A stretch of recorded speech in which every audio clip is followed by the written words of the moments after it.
Hello, everyone. My name is Daniel James II, the host of the Culture Connect, the podcast for the South Carolina Commission for Minority Affairs. You might ask, how did this podcast get started? Well, with a challenge from our executive director, Dr. Dolores DaCosta, we wanted to highlight the great minority voices across the state of South Carolina. You're going to hear from businessmen and women, farmers, HBCU presidents, and diverse voices across South Carolina that are doing the work every day to make our state more equitable and better for all citizens. Be sure that you subscribe and so that you don't miss the notifications for the next episode of the Culture Connect on all digital platforms. Let's tune into the episode. Welcome to another episode of the Culture Connect. We have a very special guest in the studio today. We have none other than Vice President and Executive Director of the South Carolina State University 1890 Research and Extension Program, Dr. Lewis Whitesides. Say hello to the people, Dr. Whitesides. Hello. Thanks for having me. Great. I'm elated to be here. Of course. We've been looking forward to talking to you. We came in this building. This is a beautiful building, by the way, Dr. Whitesides. I would like to know how long of a process has it been to make this a reality, I guess. Maybe. It depends on how long you want the process for me to talk about. Because it's like the funding is through USDA and it comes through our facilities program. So every year USDA allots X amount of dollars. With us, it's probably a little under $900,000 a year, $800,000 to $900,000 a year to do projects on our universities. And so what we have to do is we have to let the money build up over a few years before we have enough money to do a project like this. So this, it took about 5 years of us getting the dollars. So we'll put in for it, say day one. 5 years later, we get a chance to build because we had the money for it. So there's a 5-year process before we started building. You go through a year process. And so it's been open 2 years. So this process actually started 7 years ago, even though we've only been here a year and a half. Wow. So it looks like it's been worth it, though. It has been. It's a real great addition to the university, a great addition to our organization, and it's a great addition to the community. Awesome. Now, speaking of the community, from my understanding, you are a native of Orangeburg, right? I am. Okay. Maybe before we talk about the work you do here, you could just give us a little snapshot of who you are, your background, your roots, your home. Tell us a little bit about yourself, Dr. Okay. Well, I am from Orangeburg, South Carolina. I was born in, right now it's called DHEC. That was the old hospital. I was born here in Orangeburg, South Carolina, born and raised here. My parents, my father's from Spartanburg. My mother's actually from Bowman/New York. So, so grew up here. Parents got divorced when I was 7. So I come from a single parent household. And, you know, we kind of scuffled through it, made it through and that sort of thing. Wow. So Orangeburg has been great to me. You know, at the time, Orangeburg, even though I came from a single family household, the men in this community were really strong. So all the local organizations and that sort of thing had a hand in my success. So you're talking about your Cub Scouts, your city parks and rec, you know, all those kind of things we participated in and kind of kept us busy. Wow. I can definitely relate to that single mom part of that. It's amazing to see the way in which you're still in Orangeburg, giving back to your community, giving back to SC State. I want to talk a little bit about, because you're a great researcher, professional, educator, all those things. And I want to ask you about, how did your educational background or interest, how did it lend itself to you leading the work you do now through the 1890 project? Woo, how much time you have? We have as long as you want to take, Dr. Whitesides. You good. Well, during my time is when computers came about in the late 80s. So I was always infatuated with computers, but I was always infatuated with business also.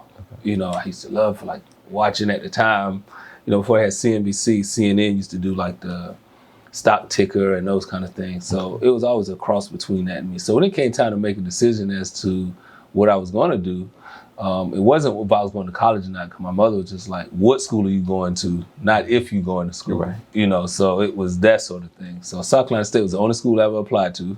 Wow. It's the only school I ever wanted to go to. And it's because South Carolina State has always been a pillar in this community. And this university has always had a hand in standing up the community. There was always a solace for the community and that sort of thing, especially the community youth.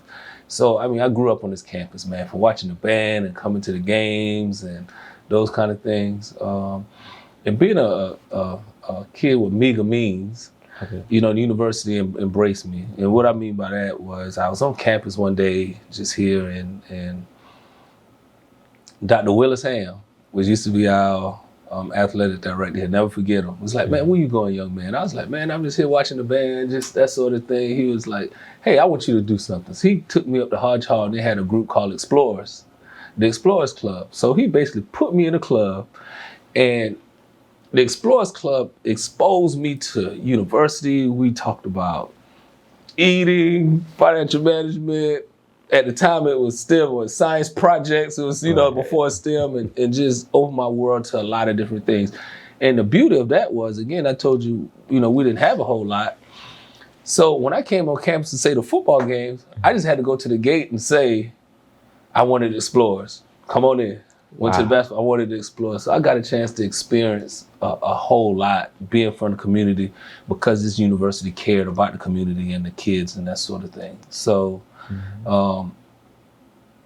the only school I wanted to go to was here because of that. I grew up knowing that and that sort of thing. But now picking my major was another issue. Again, I started off with computer science and business. Had to make a decision.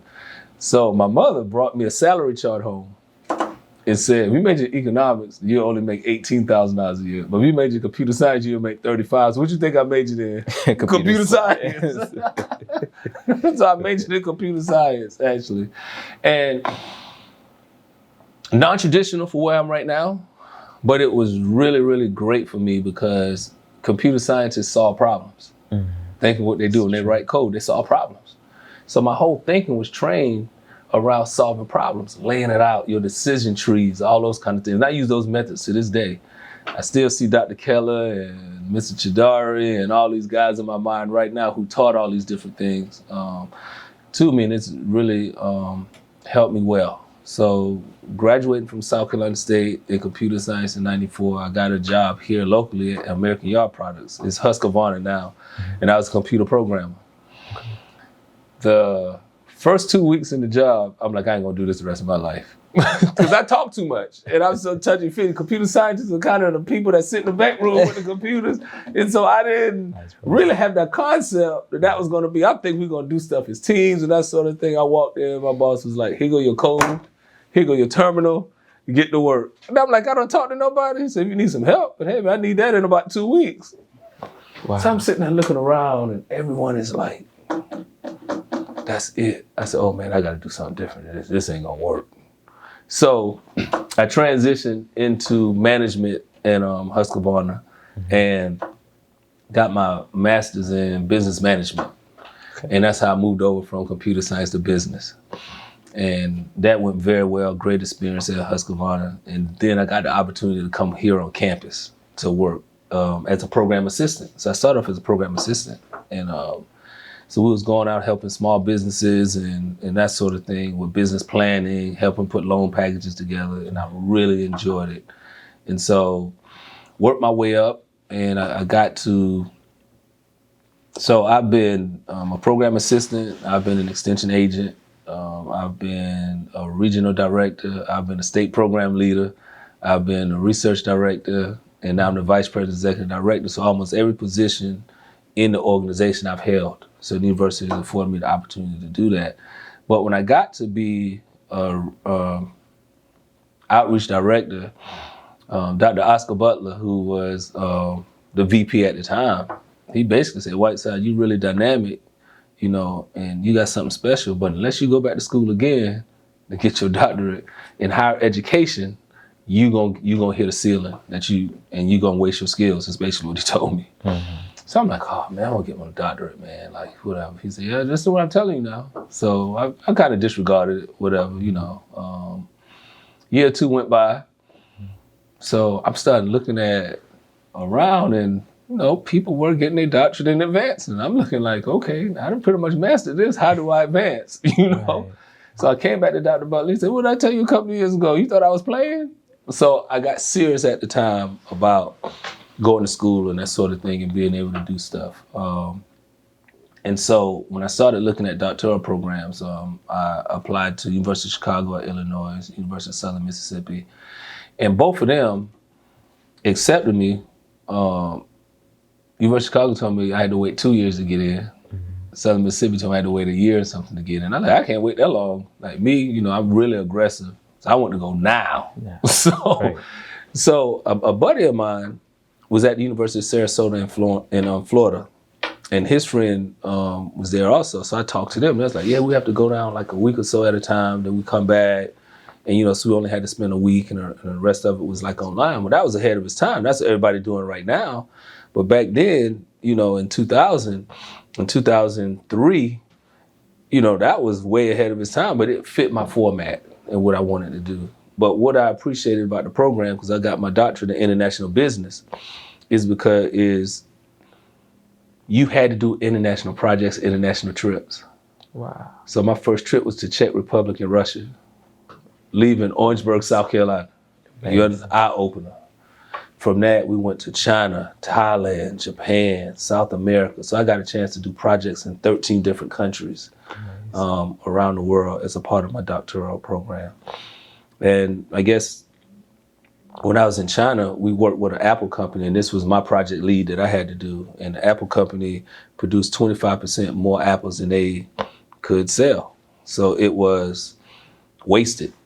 So we had to come up with a way to help them. So we in China, we working with their executives, and we couldn't get it to the United States. We couldn't get them into the United States because their food practices and food standards are so below ours.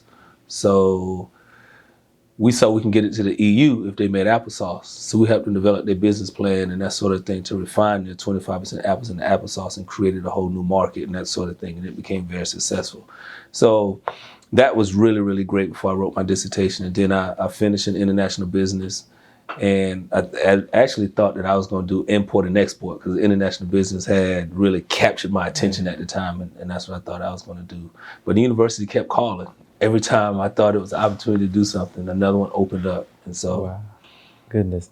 It sounds like, because you talked a lot about mentorship as being very critical to your journey. And when you hear people that are connected to HBCUs, whatever HBCU, they talk about that familial atmosphere and just feeling like there's always somebody that's sort of looking out for your development and making sure you get where you're supposed to go. Yes. So that's an amazing part of the experience, I'm sure. South Carolina State has been that to me. You had similar stories and people at all HBCUs talk about the same thing, but for me it was, man, if it wasn't for that, I don't know if I'm sitting here. Matter of fact, I'm not sitting here. I used to have professors that called my mother. Didn't even know her. Hey, Whiteside up here messing up. You never talk with him. I missed class. They call in your room. Oh, no. And it was that kind of atmosphere that we actually had, all the way down to Miss Jameson in the lunchroom, and she was like, hey, baby, I know the caf closes at 6. You're going to be hungry in the morning. Take this extra food on your plate. And that's the stuff they did. That was just second nature. It wasn't no chore to them. We were their kids, so we talk about HBCUs, that is the difference between us and a lot of schools, and that's what they did for me. I'm literally not sitting here without that kind of support and that sort of thing. Wow. Let's talk about that difference a little bit more too, because from my understanding, South Carolina State is a land-grant institution. Dr. Whitesides, you're very well knowledgeable about what that means. So tell us, for those that may not understand, what is a land-grant institution? And then maybe, well, just give us that first. Yeah. Okay. Well, land-grant institution, let's go back in the 1800s. Okay. After the Civil War, President Lincoln, Abraham Lincoln, and those guys was like, man, we got to grow our economy, and that sort of thing. How do we do that? We had to educate the citizens to be smarter at agriculture. Agriculture was king. We're still king in our state right now, but back then it was more of the economy than anything else. And so they knew for that to happen, the ordinary citizens had to be educated. So at that time, the only people that can go to college were rich people or people with land. So it didn't matter what color you were. white people couldn't go to college, they didn't have no money. Black people couldn't go to college if they didn't have no power and influence. So they created these land-grant universities to educate the common man. So that's what the first Mar Act of 1862 was passed, to educate the common man. That's where Clemson comes from, University of Georgia, University of Florida, Virginia Tech, North Carolina State. But in the South, where we are, they were like, well, we don't want, blacks to come to school with us, so y'all got to do something different. Right. So they cut a deal in the Land Grant Act of 1890. The second Mar Act was actually passed, and that created your black land grant 1890 institutions. And that's where South Carolina State comes from. That's where Fort Valley comes from. That's where Florida A&M comes from. Alcorn, Prairie View, North Carolina A&T, who's doing so well right now, Virginia State. All of these were established under the second Mar Act to educate the black in the South that could not get into the white 1862 institutions. So now, people always ask me a follow-up question to that is, what about out west? So out west and in the Northeast, they said, so hey, you're allocating another set of dollars. Can we just keep the money and let them come to our schools? They said yes. So they did keep the money and allow blacks to come to their schools. And I don't know if you're a football fan or not, but the Big Ten Conference was formed. I think of the schools that's in the Big Ten, Michigan State, Ohio State, all these are super large land grant institutions, and they were the biggest 10 schools in the nation because they didn't split the money. They allowed all the dollars to come, and all the students came and grew their universities super large that allowed everyone to come through. But they're all land grant universities, so that's kind of, the beginning of the land grant university, how South Carolina State was formed and the other black 1890 universities. I love the way you laid out that history, Dr. Whitesides. Now I want to ask you, how does the land grant, mission and South Carolina State's land grant mission, how does it connect? Because you mentioned things like Clemson, right? And I think growing up, I think Clemson has an extension place out in northeast of Columbia, I think it is. And I just knew when I was growing up, that's the place where we went and you get pecans and you can, get Christmas. I think they have Christmas trees certain time of year. A lot of times people see the fruit of the extension work, but they don't really know the root of what it is about and how extensive your programming really is. So how does the land grant mission connect to what the 1890 research and extension programs do? And tell us that. Okay.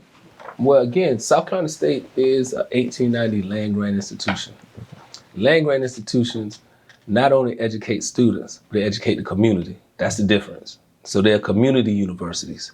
But in the community, we have different programmatic areas that we have to work in. That's mandated by USDA and the Farm Bill. So one, everybody's heard of 4-H, 4-H and youth development.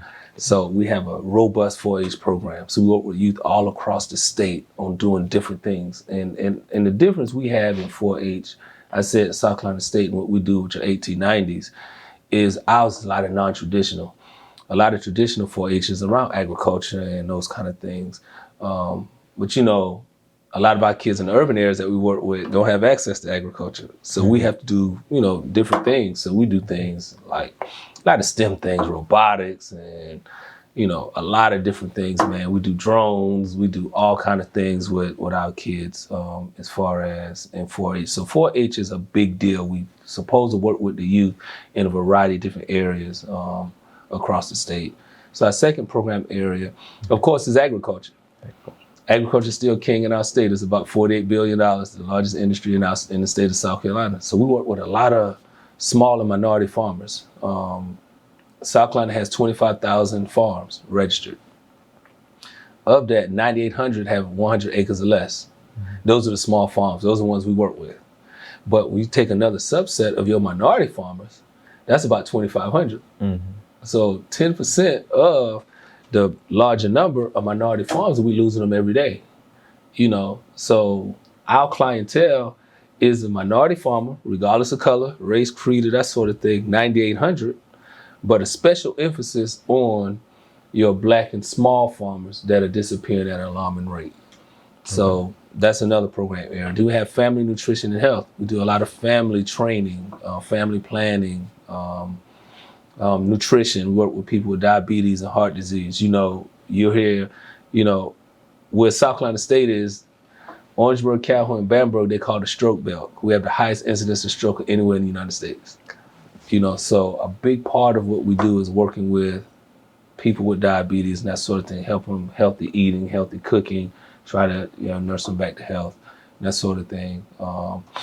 Then community economic development, I told you I started off in, working with small businesses, working with them and that sort of thing, helping them do business plan, helping them do, financing their business, marketing, whatever aspect they need in business development, we help them do so.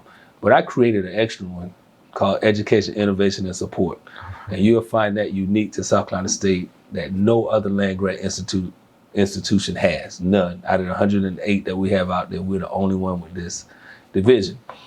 And education, innovation, and support is the way, a more direct way to connect our land-grant mission to the education system in the state of South Carolina. So we work with teachers, we work with school district, we work with schools, after-school programs. You know as well as I do, education is starving for funding, right. So when you get a kid that can't read by the 3rd grade, you can almost predict where they're going to go and what's going to happen. That's a tragedy. So we have after-school programs. We have different programs that's designed to help catch the kid up because the schools just don't have the resources, the people, and the stuff to do it.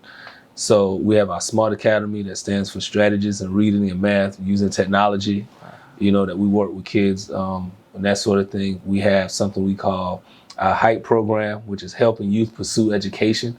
Our kids are not passionate about going to college anymore. They're looking at, I don't need to go to college to make it. I don't need the X, Y, to Z. And that's a big thing out there right now when they're looking at these celebrities and these athletes and all these people as their role models. But it's only one Jay-Z. It's only one P. Diddy. There's only one Oprah Winfrey. Right. These people are special. And I take this from Stephen A. Smith. And Stephen A. Smith says this all the time. You can't be them, but you can be me. There's nothing special about me, but I'm really successful because I had mentors. I had people who could point me in the right direction. I kept my nose down and I stayed out of trouble and I made good decisions. And so we got to instill that in our kids. And this division is designed to show kids alternatives to what they seen in the media and what success looks like. So we're real proud of that. And actually this past year so far we have 7 kids we know that was in our program last year that's actually enrolling at South Carolina State this year. So those are kids that would not have gone to college if we had not been in that program. So that's a success for us. That's so good, Dr. Whitesides. Can you give us maybe like some highlights, like some stories, some feedback that you've gotten just from the educational programs, I guess? Maybe it's from parents or from community on the impact it's had on students. Maybe. Okay, well, a lot. One in particular, parents don't understand that just because they don't have all the money for college, that doesn't mean their kids can't go. That's right.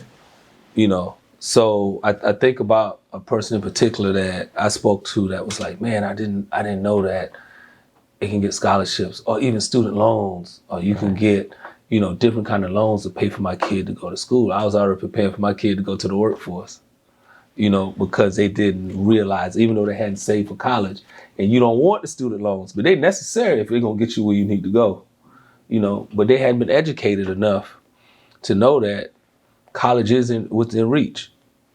Even outside of that, when I've spoken to students that didn't even know they could go to college, even though they had a 3.3, 3.4, 3.5. They graduate at the top of their class and they're gonna catch the bus down in Allendale to go down to the beach to work like their mother and their grandmother did, even though they were stellar students, because they didn't know they could go to college. They thought that's the life that they were gonna lead because that's all they had seen. So it's what Maurice always calls the small town mentality.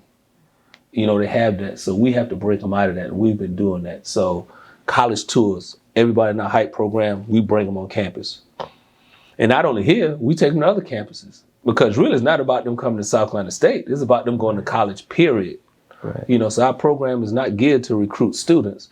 It's geared to expose students to what college can give you and what the outcome can be if you apply yourself and that sort of thing. So we get plenty of notes from kids. We get plenty of notes from students. Matter of fact, today is move-in day. And we were just downstairs meeting some of our ag scholars that just came in, that sort of thing. That's in college. And I can tell you a lot of them wouldn't be here if it wasn't for the educational program, scholarships, and things like that. Wait, now, so what is an ag scholar? Okay. Okay. Agriculture Innovation Scholars. Representative David Scott, U.S. Representatives, spearheaded in the Ag Committee scholarships for 1890 land grant institutions for students who want to go into agriculture, or agriculture-related fields. Because again, agriculture is not what you think it is in the past. You think of up 5 o'clock in the morning and out there working all day pulling weeds. Now agriculture is, where's my phone? Let me look at my video and see everything going. Let me run my drone up and see if any weeds out there and that sort of thing. Let me turn my irrigation system on from my field. So it's so automated now and it's so different from what it was before. And so we're seeing kids that are moving back toward agriculture because we've been able to educate them on it. But what actually helps is the scholarship, because now you get a full ride to go to school to major in these areas. You understand? Right. You're talking about an $80,000 education that you don't have to pay anything for. And so right now we have 56 ag scholars at South Carolina State University. But this program is replicated at all 19 1890 land grant universities. Okay. It sounds like exposure and education is really important too. Now, you talked about this being for the community. So if I'm a normal community member, how can I guess, engage with the programs you have or find it in my area? Like I'm originally from the PD, from Marion, raised in Florence. So how can I engage with what you all do throughout the state? Great question. We have 7 regional offices across the state right now. Okay. And we're steadily expanding. So we have a regional office we're right here in the Orangeburg County that serves Orangeburg, Calhoun, Bamberg, and Barnwell counties. Okay. We have a regional office in Sumter now that we opened about 2 years ago that does Sumter, Lee, Williamsburg, and Darlington County. You know, we have a regional office in Hampton that serves Hampton, Jasper, Beaufort, Colleton, and Colleton County, and Allendale. So those 5 counties. So in each one of the areas, right now we serve 32 of the 46 counties with direct program. 32 of the counties is people on the ground doing programs. Right. The other counties is not, but we're looking to expand there with the availability of funding. But if anyone in those areas want to connect with us, they just need to call. We have a mobile technology unit that if we have a program that we need to give, we can give it in any area using our mobile technology unit. So it's just connected with one of our regional offices and we'll be able to get the services to you. Yes, sir. When you mentioned the farmers and you talked about agriculture being very different now, and tech being very an intricate part of agriculture today, it made me think automatically about rural farmers and COVID. I know that in the U.S. legislature, they've been doing a lot of broadband research and broadband bills. Think about Representative Clyburn, and it really did have an impact, and it was supposed to have an impact on farmers because there are a lot of rural farmers that don't have access to the tech. How do you guys help fill in that gap, and what were your programs doing during COVID, I guess, maybe to do that? That's an excellent question. During COVID, we were out helping farmers future-proof their farms. What I mean by future-proof is they have to take safety in consideration in dealing with farm workers, safe food handling practices, all those kind of things. And we talking about tech and technology, what do everyone have that doesn't require broadband? Their cell phone. Taking pictures for weed identification, all those kind of things. having the information at your fingertips and what do you need to do if you find this in your farm and those kind of things. So incorporating the cell phones into their everyday activities is something that we had to do. And we're still doing it. Farmers are a strange bunch.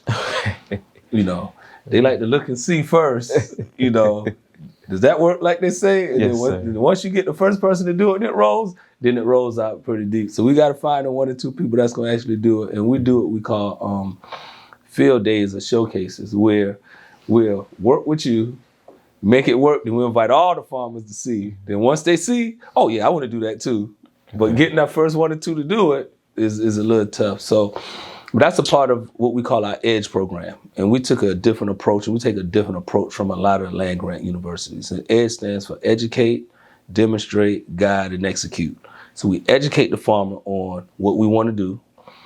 Look at this. This is what we think you should do. But then we demonstrate it. So we've done it first. So I'm not rolling nothing out to you that we hadn't done before. So that's what our farm is so important. So we grow it on the farm first and it works this way. I'm demonstrating to you. And that's where the field days come in and bring you in, showing you what we've actually done and demonstrating how it works. Then when you say you want to do it, we guide you through implementing it. We guide you through right there, hands-on, guiding you through it. And then we expect you to execute it. Then we monitor, come back periodically. Hey, how's it going? That sort of thing, help make an adjustment. So that's a big deal for us, our EDGE program. And the farmers that signed up in our EDGE program got a leg up on all the farmers that do not. That's powerful. And are most of these farmers, are they primarily minority farmers, or? For the most part, we do have a diversity of farmers, but for the most part, it's minority farmers. As I told you before, 9,800 are the farmers we focus on. 2,500 that we can find are black farmers. We have a contingent of white farmers. We found some Indian farmers, some Native American farmers. We actually had some Koreans, and in the upstate, it's Vietnamese farmers up there that we work with also. Oh wow. That's really good. And I don't know, it just seems like you all are very focused.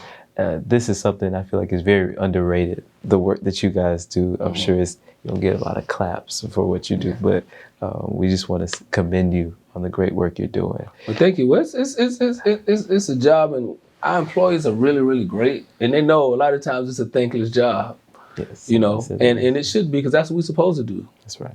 It's our job. We're supposed to have a standard of excellence in delivering these programs and services. And even if you don't get applaud for it, the applaud is those 7 students that showing up on campus today that wouldn't be here if we didn't go out and execute our programs well. It's the business that got a chance to purchase a building that they worked in for 15 or 20 years that would not have done that if we hadn't helped them do that. It's the farmer that now can save money and live a whole lot better because we showed them how to lower their input costs and therefore more profitability.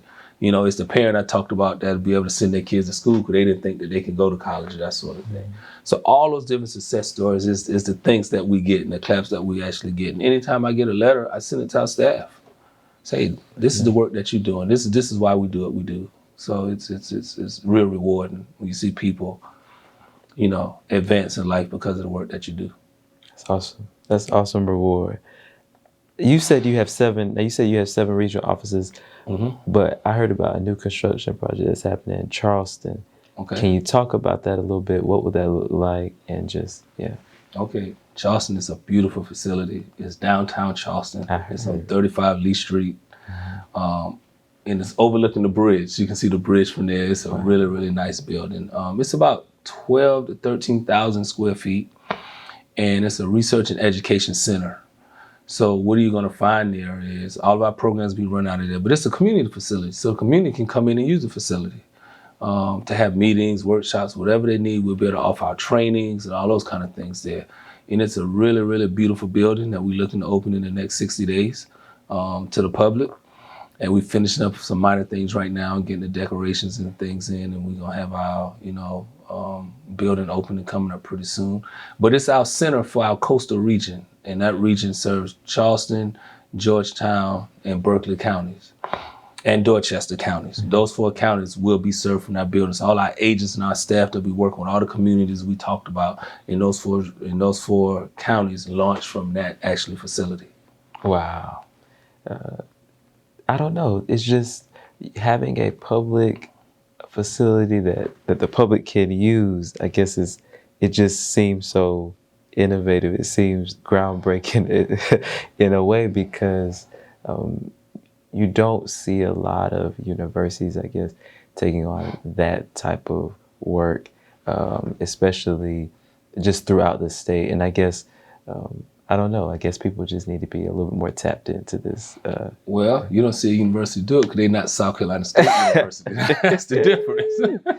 That's right. We're South Carolina State That's University, right. and we are different. That's and right. our standard is excellent. You know, That's right. one thing our president always talks about right now, President Kanye, our new president, is really, galvanized, our alumni and that sort of thing, and has the university moving in an excellent direction. But he says we're here to do great things for our students, and also we're here to do great things for the community.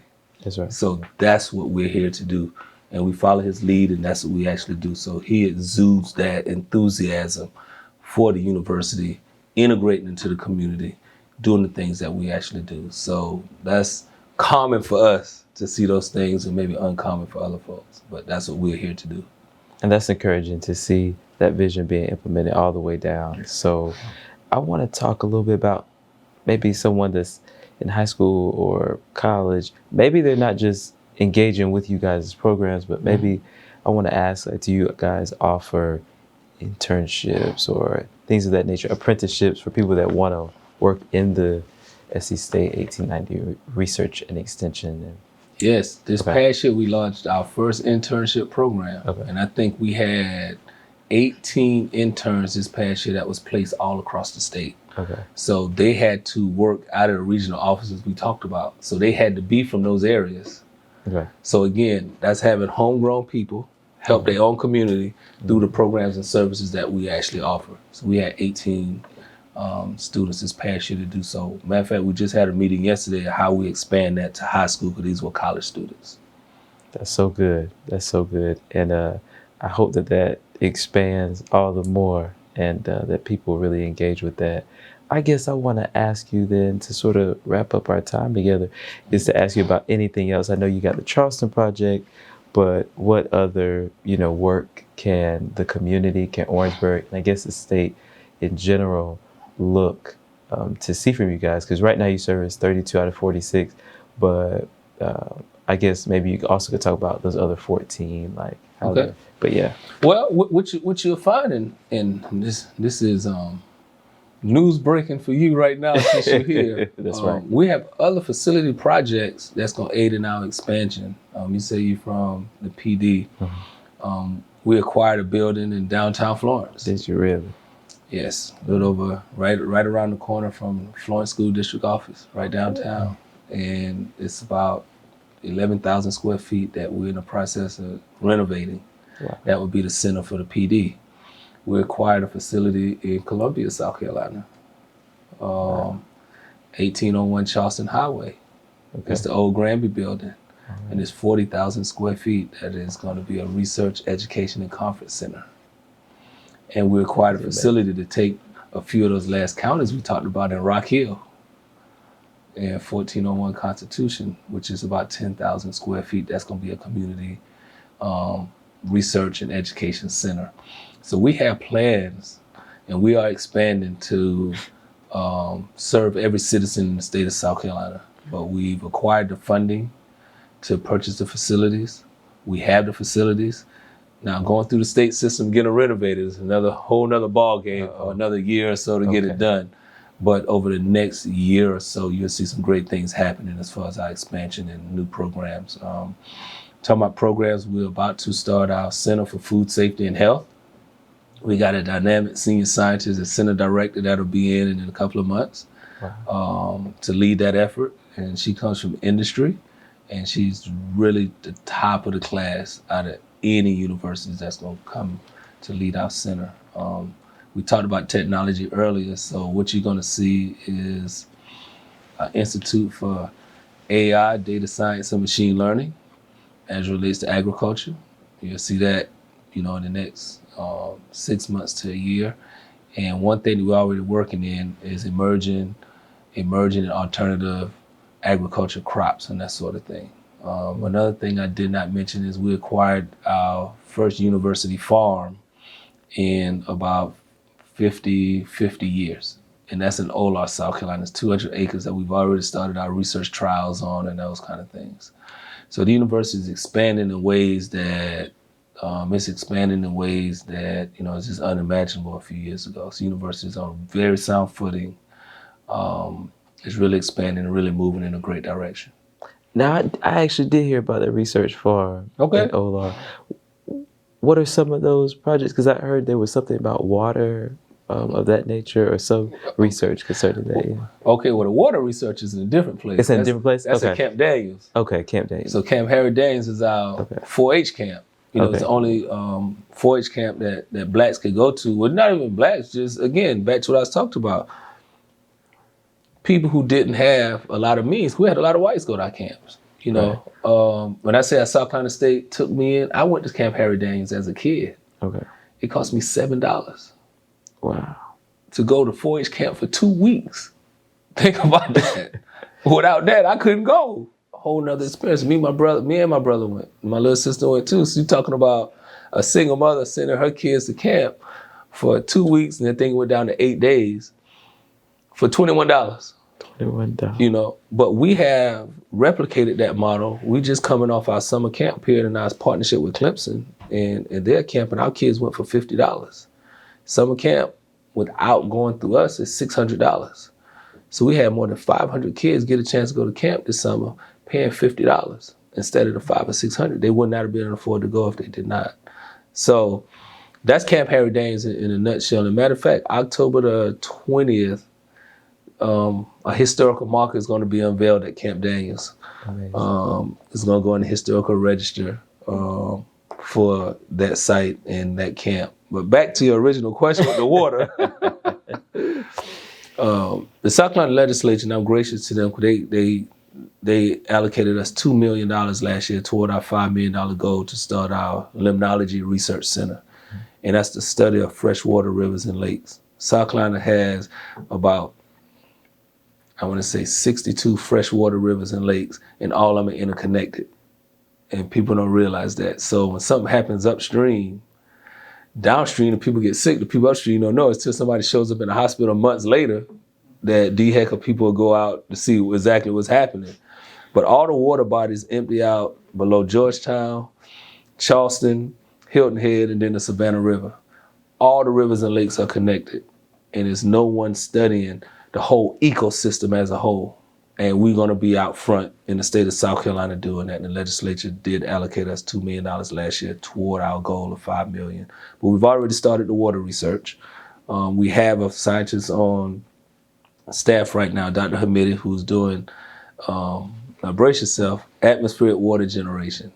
So we're pulling water out of the side, back into the crops. So if you think about the farms of the future, if I have a farm that is totally off the grid using solar and have atmospheric water generation, I can sustain life without any connections to anything going on, So that's a big deal. So we're doing cutting edge research, doing cutting edge programming. So again, South Carolina State is here to do great things for our students. They're here to do great things for the community. Wow. Groundbreaking, cutting edge, all of that. And it, just from hearing you talk, you were very serious about technology, innovation, and research as well, Dr. Whitesides. So I think that's what our states need. And to be honest with the water work, it sounds like you could be preventing a crisis of some sort. Yes. We want to put sensors all over the place so we'll know what's happening before it gets serious and be able to mitigate it. And working with DHEC and all those guys and that sort of thing, all of them are going to work with us on this project. And it's going to be one of the first of its kind. It's going to be the first of its kind in the state. But what we plan to do and lay it out is going to be really big for years to come. Yes, sir. Now, I keep mentioning Clemson, and you mentioned Clemson as well. I guess it just makes me think about how powerful collaboration maybe is. Can you talk about just how do you collaborate with other extension programs of other land-grant universities? Okay, well, let me talk about Clemson first. Okay. Before I get to the other 1890s. Clemson is a sister institution to us and really big supporters of ours. We work hand in hand on a lot of things. Clemson is so much larger than we are. Let's have so much a larger footprint that we do. So So they are doing things that out of the atmosphere that we'll never get to. So when we have an issue or something that we can't solve, we will actually pick up the phone and say, hey man, listen, we need y'all to come in and help us, that sort of thing. They graciously do it. So we're partners in the state for the extension and the research areas. I know all of them up there. We work really closely together, from George Askew to Dr. Belli to Tom Dobbins to Paula, all of those who runs their Clemson land grant piece are really, really connected to us, and we work, we complement each other on a lot of different things in making the state a better place to live. So it's no competition whatsoever. We work hand in hand on a lot of things. We have a joint advisory council, whereas we have people from Clemson side and outside get together every year and talk about where we are in the state, what we're working on, anything else we need to pay attention to. And these are ordinary citizens. They're not politicians and that sort of thing. These are citizens telling us, hey, South Carolina State, y'all in this area, y'all need to focus on this. Clemson, y'all in this area need to focus on that. And we see what's the best way for us to do that. And we do it jointly and collaboratively. So I think South Carolina State and Clemson relationship is the best out of any states you'll probably find in the South with 1890s, 1862 institutions. A lot of them in other states compete with each other. We complement each other. So that's excellent. Now with the land grant of the 1890 Land Grant Universe, we work really, really closely with them. We have two organizations, Association of Extension Administrators, with all of the leaders from our extension programs meet 4 times a year and do joint research and extension projects all the time. In the communities, we have Association of Research Directors. All the research folks get together and meet and have multi-state projects and that sort of thing. Because what shows up as far as diabetes in North Carolina, we have it in South Carolina, and you have it in Georgia. Absolutely. So we piggyback on each other for innovative approaches to do that sort of thing. So we work real collaboratively with them, all the 1890s. As a matter of fact, I just got back from the AEA conference, Association of Extension Administrators Conference in Orlando, where all 19 schools were there showcasing their programs. We meeting, talking about how do we push, our communities forward and that sort of thing. We just got back last week. More than 1,000 people attended that conference in Orlando. That's powerful. And I think real research does require collaboration. It does. It does. And taking note of what other people are doing and integrating that into your approach. I think that's good, Dr. Whitesides. Listen, as we end today, you got so many new offices and projects and things of that nature that are already on the ground. I don't know how much help people can be, but I guess what support do you need, or can the extension use? Well, we can always use more support. The biggest support we can use is financial support. You got to keep feeding the engine. You got to keep putting gas in the engine. Yes, as we continue to grow, we're going to need more resources. Now, our legislature's been really gracious to us over the last 3 years. I'm just, they've done really well by us. What we've asked for, they have. But we can always use more. The more dollars you have, the more people you can reach. So our ordinary citizens, write letters to your local legislators, say, hey, we don't have South Carolina State in our community. Y'all need to support them and get them here. Right. So working with their local constituents and that sort of thing to support our programs, will accelerate us being able to get into those areas. We collaborate with a lot of other entities, DHEC, DSS, those guys, DJJ. We have DJJ programs. We have all those folks that's going on. So anyone else that want to collaborate with us to have innovative things that we're not doing, hey, we don't know everything. Let us know. Hey, we meet with people all the time with new ideas and those kind of things. So connect with us and that sort of thing. And if it's a way for us to improve our programs, let us know. Always looking for continuous improvement. And that's one thing that we try to do with our staff, evaluating our programs. And some of our programs might need to be revamped, or some of them we might need to do them anymore. We might need to do something different. So connecting with us and letting us know what's happening. We have advisory councils. But, if you want to connect with us and help us out, it's easy to do. Just let us know.